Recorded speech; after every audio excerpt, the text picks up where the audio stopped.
같아요. 안녕하세요. 레베라 아카데미 김초영 부원장이고요. 벌써 올해가 가고 25년도 겨울방학 설명회를 하게 됐습니다. 오늘은 그 AP나 IB도 그렇고 SAT나 뭐 잉글리시 프로그램도 그렇고 겨울방학 위주로 설명회를 좀 드리려고 해요. 그래서 그리고 최근에 SAT 뭐 기출에 관련된 부분이나 그리고 이제 AP, IB 시험 앞두고 있는 친구들 조금 어떻게 준비해야 될지 이제 그런 내용 위주로 좀 가려고 하는데 우선은 이제 얼마 전에 11월 SAT 시험까지 끝났는데 사실 올해가 23년도에 SAT가 디지털로 바뀌고 나서 23년도, 24년도 그리고 25년도 이렇게 3년이 다 돼가고 있는데 올해 8월 시험이 아이들이 얘기하는 것도 그렇고 저희가 이제 기출 문제들을 살펴봤을 때 역대급으로 어려웠다는 표현을 써도 될 만큼 8월 시험이 가장 어려웠던 것 같아요. 그리고 9월 시험도 똑같이 어려웠고 10월 시험에서 조금 영어가 쉬워지는 듯 했는데 얼마 전에 있었던 11월 시험에서는 사실상 영어가 그렇게 어렵지는 않다는 얘기가 많았고요. 그러면 어디서 조금 어려웠을까를 보면, 어, 리딩에서 라이팅이나 이 라이팅이나 보켓 문제에서는 사실 어려웠다는 얘기가 거의 없었고, 왜 우리가 모듈 하나가 1번부터 27번까지 문제들이 있다고 했을 때, 중간에 11번이나 12번부터 15번, 16번까지가 리딩 문제인 경우가 많아요. 근데 그 문제들이 제일 어려웠다는 얘기가 있었고, 사실상 그 외의 문제들은 그렇게 어렵다는 얘기가 거의 없었던 것 같기는 해요. 근데 이제는 여기 보시면 이제 뭐 리딩 문제 유형이 변화가 있었다라기보다는 리딩 문제에서 어렵게 나오는 유형이 이제는 명확하게 구분이 되고 있다는 거고 그 유형이 이제 인퍼런스나 뭐 에비던스 유형, 메인 아이디어 이 세 가지 유형으로 좁혀져서 중간에 나오는 그 5개에서 많게는 7문제의 난이도가 굉장히 급상승을 했기 때문에 아이들이 그 문제를 5개, 6개, 7개에서 하나를 맞추느냐, 2개를 맞추느냐, 3개를 맞추느냐에 따라 점수가 거기에서 판가름이 났다고 보시면 되실 것 같아요. 이게 어떤 얘기냐면, 아이들 이제 9월, 10월 시험을 보내고 이제 8월도 마찬가지고 결과를 보면서 그 아이들마다 이 중간에 있는 5개에서 7개의 문제들을 어떤 아이는 이제 그 문제들을 뭐 3개까지 맞췄고 4개까지 맞췄고 어떤 아이들은 다 맞춘 친구도 있고 어떤 아이들은 1개밖에 못 맞췄고 2개밖에 못 맞췄다. 이렇게 아이들마다 좀 많이 달랐어요. 그러니까 그게 왜 그러냐면 문제를 풀 때 1번부터 27번까지 순서대로 쭉 푸는 친구들도 있었을 거고 그러면서 중간에 있는 그 5개, 7개의 문제가 풀리지 않으면 그냥 일단 풀지 않고 넘어갔다가 다시 돌아가서 푸는 친구들도 당연히 있었을 거고 아니면 아예 그 중간의 문제들은 어려울 거라고 저희가 이미 아이들한테 언지를 줬었기 때문에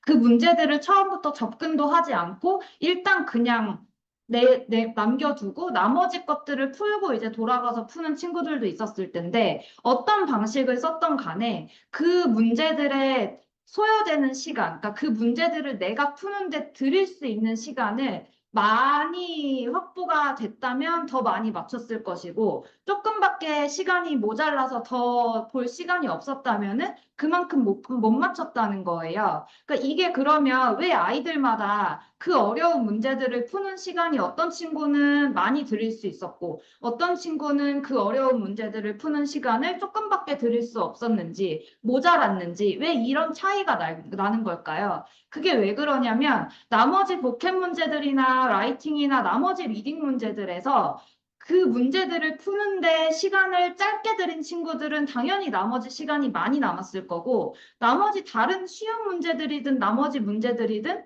푸는데 시간이 남들만큼 걸리거나 남들보다 더 오래 걸렸다면 중간에 있는 이 어려운 문제들을 당연히 문제 푸는 시간이 모자랐을 거란 말이에요. 그러면 우리는 이 어려운 문제들을 조금이라도 더 맞춰야 680, 690, 700 이상이 나올 수 있어요. 그러면 나머지 문제들을 푸는데 들어가는 시간을 줄이는 게 관건이라는 거예요. 여기서 들을 수 있는 말씀이 예전에는 뭐 여름방학 때처럼 SAT를 처음 준비하는 친구들이었다면 제가 나머지 문제들을 푸는데 시간을 줄여야 되니까 이런 시간 관리하는 전략을 이렇게도 써보고 저렇게도 써보자, 이렇게 방법을 좀 바꿔보자 해서 그런 전략적인 부분을 말씀을 드렸을 텐데 이제는 SAT가 반복을 넘어서고 있기 때문에 이 반복돼서 출제되는 기출 문제들이 아이들한테 굉장히 중요해졌어요. 이미 시험 점수가 있고 시험 경험이 있는 친구들이기 때문에 이 반복되는 나머지 기출 문제들을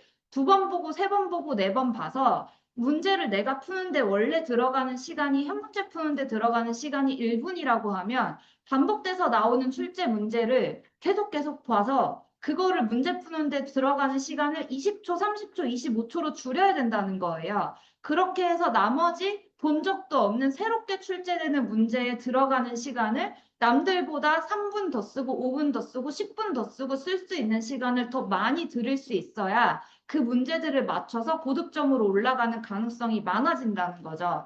이 기출 문제들이 반복된다는 의미는 어떤 문제냐면, 음, 이제 아시는 분들도 계시겠지만 SAT는 예전에 디지털로 바뀌기 전에도 반복을 해서 이제 똑같은 문제를 똑같은 지문을 출제를 했었어요. 근데 이게 디지털로 바뀌면서 저희 예상에는 지문도 짧아지고 문제도 간단해지기 때문에 문제 풀이 더 많아질 거라고 예상을 해서 컬리지 보드가 더 이상의 반복은 하지 않을 거다. 똑같은 문제하고 똑같은 지문을 출제를 하지 않을 거다라고 생각을 했는데 그 예상과는 다르게 지금 너무너무 반복이 되고 있거든요. 이게 예를 들면은 8월 시험 같은 경우에는 인터내셔널 버전이 따로 있고 US 버전이 따로 출제가 돼서 나와요.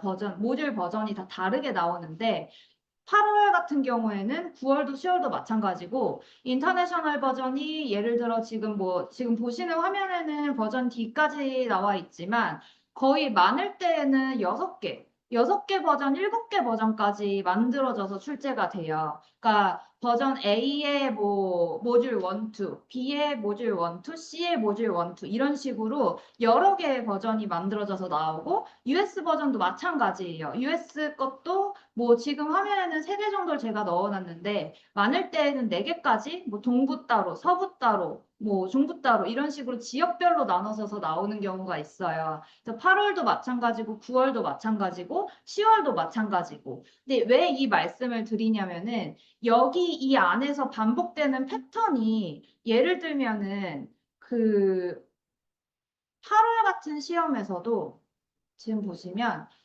이번 연도 8월에 이제 US에서 나왔던 어떤 폼 A의 그 버전 A의 모듈 1이에요. 근데 보시면 1번 문제 같은 경우에는 지금 23년도에 출제되었던 인터내셔널 3월 시험에 모듈 1 어떤 버전의 모듈 1 그리고 다른 버전의 모듈 2의 퀘스천 5번 문제에서 비슷한 지문과 비슷한 문제가 지금 나왔다는 거고 25년도 8월에 이건 US 버전인데 재밌는 건 25년도 8월 날짜가 같아요. 같은데 다른 지역의 인터내셔널 다른 버전의 모듈 1의 문제 1번으로 출제가 똑같이 나왔어요. 그리고 23년도 10월, 25년도 8월, 그러니까 같은 날짜의 다른 지역. 그리고 또 밑에 보시면 심지어 5번 문제 같은 경우는 이미 3번이 똑같이 출제가 돼서 나왔다는 거고 23년도 10월 문제였고요. 24년도 US에서 나왔던 5월 문제의 버전 A의 모듈 1의 7번 문제로 출제가 됐었던 문제였고, 그리고 24년도 US의 5월에서 날짜 똑같죠. 그리고 다른 버전의 모듈 1의 9번 문제에서 똑같은 문제가 나왔어요. 이게 그러니까 어떤 식으로 출제가 됐을 때 저희가 똑같다, 뭐 혹은 유사하다, 비슷하다, 뭐 반복 출제가 됐다, 이런 거를 말씀을 드리냐면 보통 이제 아이들이나 어머님 같은 경우에는 뭐 이제 SAT가 뭐 기출 문제에서 반복돼서 나왔구나라고 생각을 하시면 보통 이렇게 생각을 하세요. 그냥 복합 문제니까, 메인 아이디어 문제니까 비슷한 유형의 문제로 출제가 됐구나. 뭐 비슷한 인퍼런스 문제로 출제가 됐구나. 보통 이렇게 생각을 하시는데 그게 아니라 그냥 극단적으로 좀 쉽게 말씀드리면 예를 들어 레베라 아카데미는 2011년도에 개원을 해서 2014년도에 압구정으로 이전하면서 지금까지 25년도까지 레베라 아카데미라는 이름으로 레베라 컨설팅과 함께 지금까지 쭉 이어져 오고 있습니다라는 지문이 있어요. 그리고 이 지문이 예를 들어 24년도 5월에 인터내셔널 문제 모듈 1의 문제 1번 지문이었다고 쳐요. 그러면 이게 25년도에 9월 시험의 US 버전 A의 모듈 1의 퀘스천 1번인 경우에는 어떤 식으로 바뀌냐면 압구정에 있는 학원이 아니라 예를 들어 상해에 있는 학원 이런 식으로 지역 이름 딱 하나만 바꿔서 똑같은 문장 패턴과 똑같은 내용 패턴으로 거의 유사한 같은 지문으로 나와요. 압구정이 상해로 바뀐 것뿐이에요. 이건 정말 같은 지문이라고 볼 수 있거든요. 이 같은 지문에서 문제가 복합 유형의 문제로 낼 수도 있는 거고 여기서 아니면은 메인 아이디어 문제로 문제 유형을 또 바꿔서 내는 경우도 있어요. 아니면 똑같이 복합 유형이지만 A, B, C, D라는 앤서 초이스에서 A, B 앤서 초이스는 그대로 두고 CD만 바꿔서 출제가 되는 경우도 있고요. 그래서 여기 보시면 저희가 그 25년도 8월 인터내셔널 폼 A의 모듈 1도 1번 문제가 언제 출제됐고 2번 문제가 언제 출제됐고 3번 문제가 언제 출제됐다. 이렇게 지금 저희가 매번 시험이 끝날 때마다 한 문제 한 문제 기출 문제를 받아서 언제 몇 년도 몇 월에 언제 어떤 모듈에서 어느 지역에 몇 번 문제로 출제가 됐었는지를 저희가 이렇게 다 데이터 정리를 해놓고 있어요. 그래서 보시면 뭐 8월도 마찬가지고 지금 올해 있었던 25년도 6월 시험에 인터내셔널 버전도 마찬가지 8월 그리고 또 8월 이런 식으로 해서 지금 다 데이터화를 시켜서 정리를 해놓고 있는데 실제로 지금 25년도 6월에 인터내셔널 시험 같은 경우는 24년 5월에 미국에서 SAT 시험으로 나왔던 모듈 하나에서 한 두 문제 빼고 전부 다 똑같은 문제가 나왔거든요. 그리고 25년도 8월 같은 경우에는 이거 미국에서 나왔던 시험 버전이었는데 23년도 1, 3, 5월, 24년도 3, 5, 8, 10, 11월 문제에서 나왔고 24년도 5, 11월에서 인터내셔널 문제 중에 또 중복이 돼서 나왔고 25년도 5월 인터내셔널에서 중복이 돼서 나왔어요.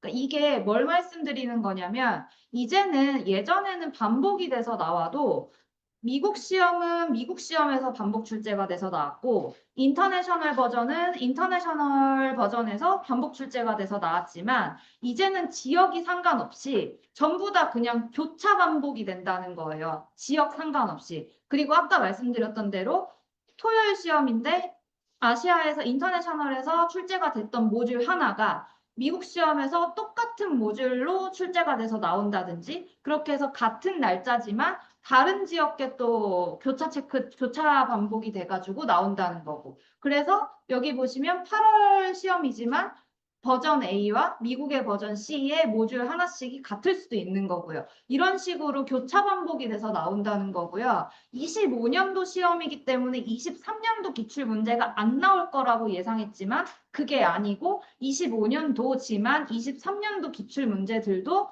여전히 지금 보시는 대로 23년도 3월 그리고 23년도 10월 이런 식으로 23년도 기출 문제들까지 전부 다 골고루 반복이 되고 있다는 거예요. 이거는 영어뿐만 아니라 수학도 마찬가지고요. 그렇기 때문에 저희가 이제는 여름방학 때는 SAT를 처음 시작했지만 지금은 이미 점수가 있고 공부를 해왔던 친구들이기 때문에 겨울방학 때 혹시라도 이제 더 시험 점수 마무리가 안 돼서 고득점을 더 올려야 되고 3월 시험을 한번 볼 친구들이라면은 이 친구들한테는 겨울방학 때 공부시키는 방법 자체를 좀 다르게 접근해야 된다는 거예요. 뭐 디지털 버전으로 시험 연습을 똑같이 시키고 뭐 리테스트 시키고 조금 더 다양하고 어려운 문제 풀리겠다고 워크북 풀리고 이거 다 똑같이 시켜야 되는 거긴 하지만 이 기출 문제들을 재출제되는 거를 대비를 시켜야 된다는 거거든요. 그래서 저희가 이번에 겨울방학 때는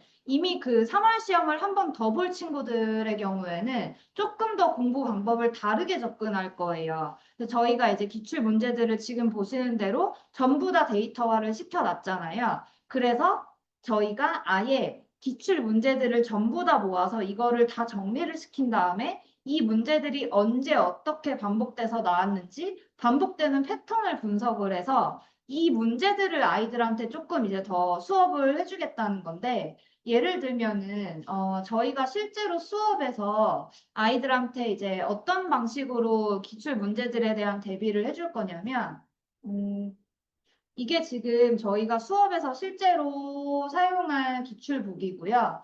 예를 들면은 지금 화면에 먼저 보이는 문제가 25년도 얼마 전에 있었던 시험이에요. 제가 한 지금 저희가 11월 문제들을 아직 다 이제 정리하고 작업 중이기는 한데 그 중에 좀 몇 문제를 좀 가져와 봤어요. 근데 지금 보시는 문제는 25년도 11월에 인터내셔널에서 나왔던 문제 한 문제고 이걸 보면은 23년도 6월에 나왔던 문제고요. 그리고 24년도 3월에 인터내셔널에서 나왔던 문제예요. 말씀드렸던 대로 지금 인터내셔널 시험이지만 똑같이 인터내셔널에서 반복되거나 아니면 6월에 US 거에서 반복이 되고 있죠. 그리고 25년도 문제여도 23년도 2년 전 문제들을 그대로 가져다가 쓰고 있어요. 24년도 마찬가지고요. 그래서 이런 것들이 이제 언제 출제가 됐었고 어떤 패턴으로 어떻게 출제가 됐었는지를 저희 아이들한테 알려줘요. 예를 들어 지문에서 뭐 어떤 대상이 바뀐 건지, 주제가 바뀐 건지, 지역이 바뀐 건지, 아니면 이 지문에 대한 어떤 디스크립션은 똑같이 나오는데 데이터가 추가가 되는 경우도 있고, 이런 이제 수치 같은 것들이 바뀌어서 나오는 경우도 있어요. 이런 수치를 바꿔서 밑에 나오는 보캡을 조금씩 이제 바꾼다거나 아니면 이제 문법 자체를 라이팅 문제 자체를 조금 바꾼다거나 그래서 단어를 조금씩 변형을 준다거나 그래서 저희가 아이들한테 이 문제가 어떤 식으로 약간의 변형을 거쳐서 나왔는지 혹은 정말로 아예 똑같이 출제가 됐다면 여기 이 정도까지도 출제가 똑같이 될 수도 있다라는 거를 아이들한테 알려주는 거예요. 그래서 이렇게도 다시 또 반복이 될 수 있으니 이 문제들은 꼭 보고 넘어가는 게 좋다라고 알려주는 거죠. 정말 신기한 게 아이들이 저희가 이제 23년도부터 기출 문제들을 전부 다 가지고 있기 때문에 이거를 아이들한테 시험 준비를 시키면서 계속 이제 기출 문제들을 조금 반복해서 풀리는 경우가 있는데 아니 조금씩 바뀌거나 아예 똑같은 기출 문제여도 한 달 뒤에, 두 달 뒤에 시험 앞두고 다시 틀린 것들만 모아가지고 다시 기출 문제를 풀려보면 또 틀리는 거예요, 우리 아이들은. 그래서 저희가 이번부터 생각한 게 이 문제들이 이제 바뀌는 패턴을 아이들한테 하나하나 다 알려주고 이 문제들을 가지고 수업을 한다는 거예요. 그래서 수업 시간에 이것들을 좀 활용을 해볼 거고요. 지금 보시는 문제들도 이번에 이제 얼마 전에 나왔던 11월 문제. 그래서 근데 보시면은 재밌는 게 25년도 11월 인터내셔널에서 나왔던 문제예요. 근데 보시면 25년도 8월 몇 달 전이죠. 8월 인터내셔널에서 나왔던 문제가 이제 그대로 출제가 됐고 25년도 9월 미국 시험에서 나왔던 문제가 11월에 출제가 됐어요. 그러니까 얼마나 말도 안 되게 반복이 되고 있는지 아시겠죠? 지금 25년도 11월인데 19, 8, 그러니까 3개월 전에 문제 하나가 반복이 됐고 2개월 전에 문제 하나가 반복이 됐어요. 그러니까 이 가지고 있는 문제 컬리지보드도 가지고 있는 문제풀 안에서 이거를 랜덤하게 걸러낸 다음에 이 문제는 언제 거랑 겹치니까 이 문제는 빼. 너 이런 거를 안 하고 있다는 거예요. 그냥 랜덤하게 다 써가지고 문제를 출제를 하고 있다 보니 지금 말도 안 되게 2개월 전에, 3개월 전에 문제가 그대로 출제가 되고 있다는 거죠. 그리고 이 문제도. 얼마 전에 나왔던 11월 인터내셔널 버전의 문제 하나도 24년도 5월, 24년도 6월, 24년도 6월, 24년도 10월, 10월, 20 같은 날짜에 11월에 인터내셔널의 다른 버전의 모듈 2의 문제로 출제가 됐어요.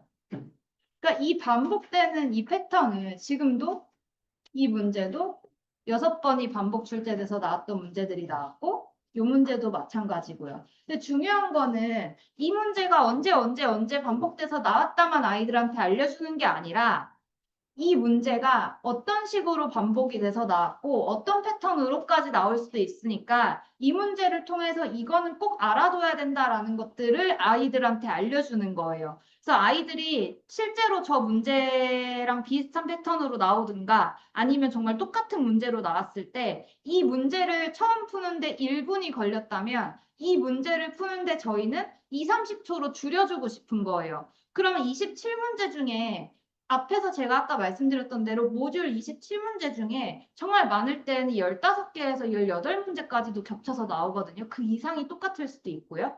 그러면 그 겹쳐서 반복 출제되는 문제들을 푸는데 한 문제당 2, 30초면은 문제를 푸는데 푸는 시간이 반으로 줄어든다는 거예요. 그러니까 아이들은 이렇게 반복돼서 나오는 문제 말고 조금 새로운 문제가 나오면 봐왔던 지문이나 봐왔던 문제가 아니기 때문에 실제로 저희가 기출 문제들을 받아서 이거 문제 되게 어려웠어요. 아이들한테 얘기를 들었던 문제를 살펴보면 실제로 그렇게 어려운 경우가 많지는 않거든요.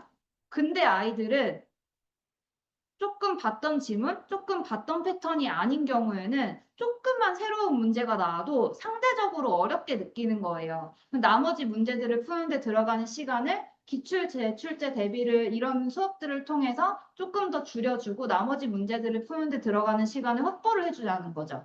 그래서 저희가 겨울방학 때 이런 기출북을 활용을 한다는 거고, 그리고 이제 뭐 저희 학원 다니셨던 분들이야 다들 이제 알고 계시겠지만 저희가 이제 그 시스템이 다 갖춰져 있기 때문에 이제 그 문제들을 풀리면서 당연히 뭐 디지털 테스트로 계속 연습은 시킬 거예요. 그래서 내가 틀린 문제들만 이제 아이들 개별적으로 틀린 문제들만 모아서 오답 테스트 만들어 줄 거고 그리고 저희가 이제 그 아까 말씀드렸던 대로 어떤 뭐 문제 유형이나 그런 것들이 뭐 인퍼런스나 에비던스나 이런 것들이 어렵게 나오기 때문에 아이들마다 조금 이제 어렵게 느끼는 유형들도 다를 거란 말이에요. 그래서 그런 것들을 이제 퍼스널 테스트로 따로 만들어서 아이들 관리를 해준다는 거고 그리고 이제 시험 전에 아이들한테 최종적으로 제일 어려웠던 것들 좀 만들어서 따로 좀 챙겨준다는 거고. 그러니까 이런 것들이 사실상 이제 겨울방학 때에는 연습 문제 풀어놓고 수업하고 아까 말씀드렸던 뭐 기출북 같은 것들로 아이들 접하게 해가지고 연습시켜주고 그런 것들이 있는데 사실상 지금 보시는 어떤 리테스트나 퍼스널 리믹스 테스트나 이런 것들이 빛을 발하는 시기는 겨울방학 끝나고 이후인 것 같아요. 사실 저희 같은 경우는. 왜냐하면 저희가 겨울방학 끝나고 이제 3월 시험이 있기 때문에 겨울방학 끝나고 나서 주말반을 이제 계속 끌어갈 텐데 저희가 주말반을 끌어가면서 수업을 듣는 친구들의 경우에는 이제 아이들이랑 단톡방을 다 만들 거예요. 그러니까 어머님들이 제일 걱정하시는 부분 중에 하나가 아니 수업을 저희 겨울방학 그리고 SAT 수업은 온라인으로 가능하거든요. 주말반도 온라인으로 가능해요. 근데 어머님들이 제일 걱정하시는 부분이 온라인으로 수업 들으면 관리가 좀 안 될 것 같은데요? 라는 얘기를 많이 하시는데 저희는 이런 얘기를 한 번도 들어본 적이 없어요. 왜냐하면 지금 보시는 이런 기능들이 빛을 발하는 게 이제 겨울방학 때도 마찬가지지만 겨울방학 끝나고 주말반을 운영하면서거든요. 저희가 아이들별로 단톡방을 만들어서 이제 뭐 아이들 테스트 풀었는지, 뭐 토요일 수업인데 테스트가 안 풀려져 있으면은, 뭐 예를 들어 초영아 테스트 아직 안 풀어놨네. 그리고 수업 끝나고 나서도 중요해요. 수업 끝나고 나서 저희가 아이들이 자기가 틀렸던 문제를 한 번 더 풀어보고 점검을 해야 그 문제들을 또 안 풀릴 수 있는 게 이제 이 리테스트 기능인데 이것들을 만들어 줘도 아이들이 안 풀어요. 누군가 푸시하지 않으면. 근데 이거를 뭐 어머님들이 집에서 만나셔서 푸시를 해도 사실 시스템도 잘 모르시고 이게 뭐 어떻게 어딜 들어가서 푸는지를 모르시니까 확인도 안 되시고 그렇기 때문에 이제 저희가 아이들한테 직접 연락해서 풀어라 계속 푸시를 하고 만약에 이제 근데 만약에 저희가 푸시를 해도 풀지 않으면은 어머님들 통해서 이제 얘기를 드려가지고 안 풀었다고 이제 말씀을 드려서 풀게 해드리는 경우도 있고요.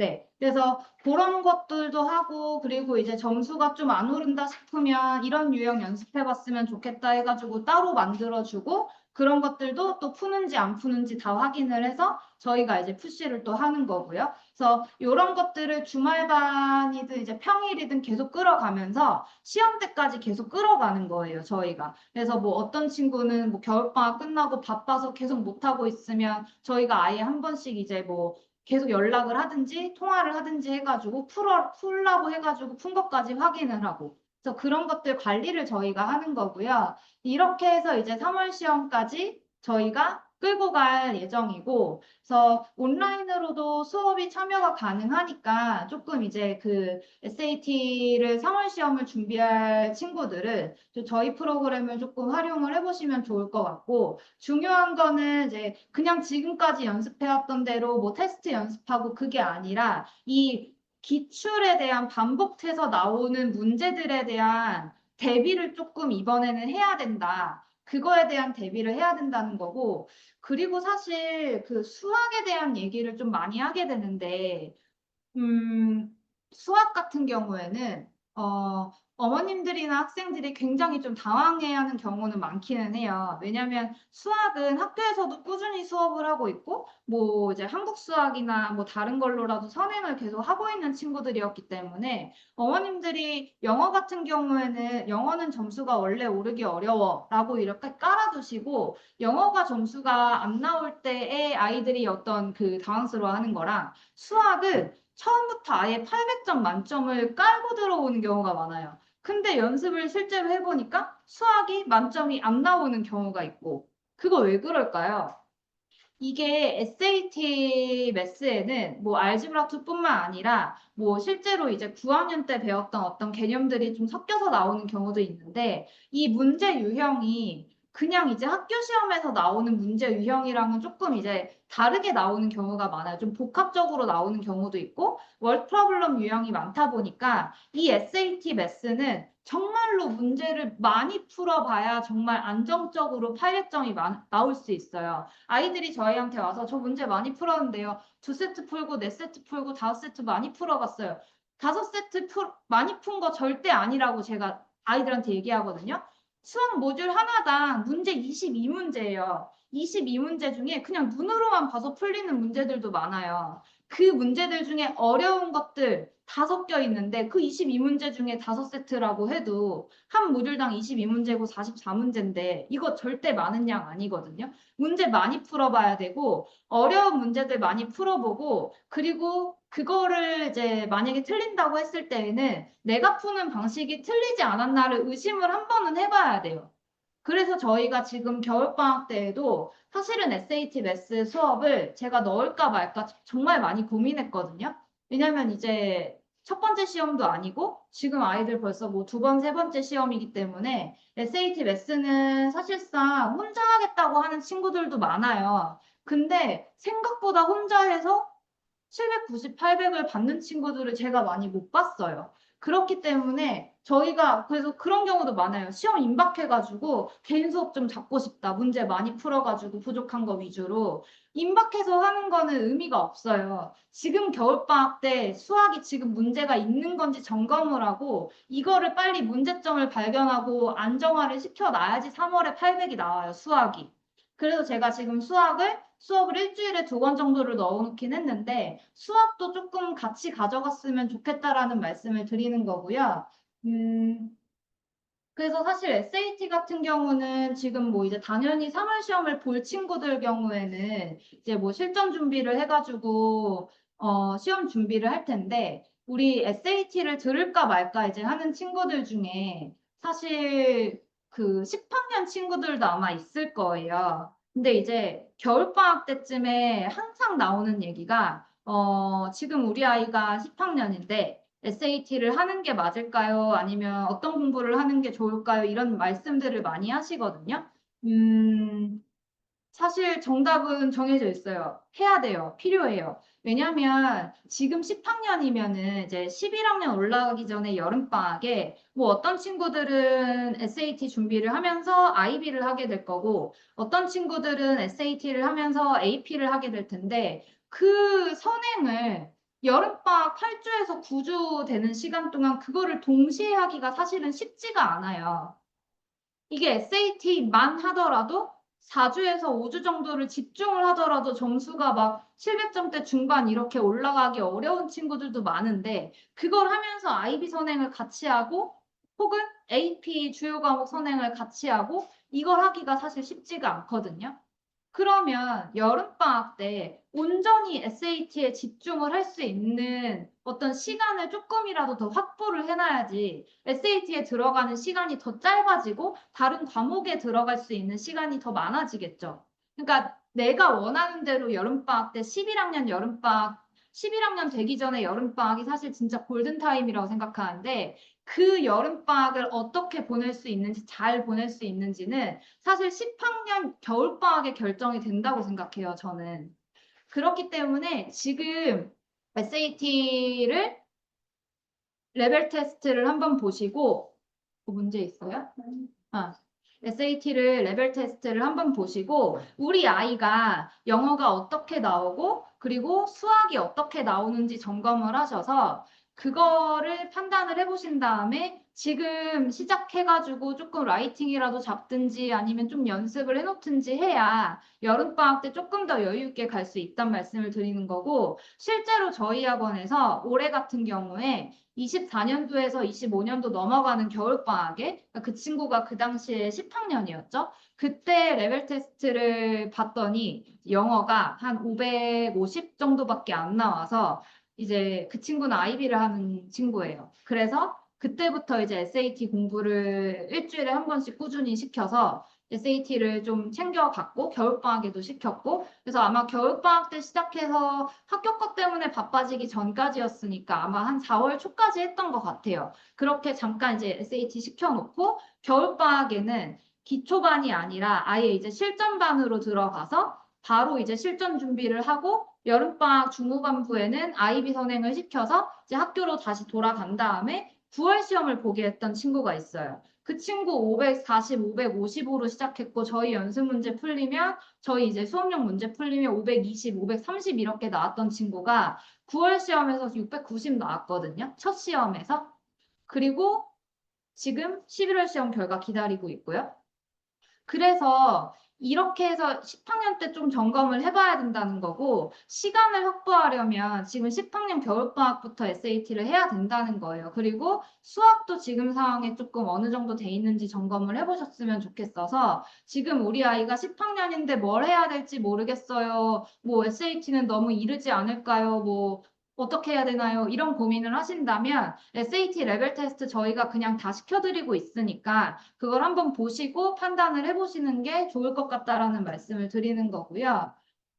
똑같이 질문을 주시겠죠? 이제 9학년들 같은 경우에. 9학년들 같은 경우에는 사실상 SAT를 하기에는 제가 봐도 조금 이르다 싶기는 해요. 근데 이제 만약에 레벨 테스트를 시켜봤는데 좀 점수가 좀 잘 나온다라고 하는 경우에는 SAT를 시키는 게 의미는 있을 것 같아요. 조금 이제 시험 보는 시기를 정말 당기는 게 가능하다면. 네. 그런데 지금 9학년들 같은 경우에는 사실 저는 9학년 겨울방학과 그리고 10학년 되기 전 여름방학까지 이렇게 끌어서 영어랑 수학을 좀 많이 신경 써 주셨으면 좋겠거든요. 영어 같은 경우는 어떤 걸 말씀드리냐면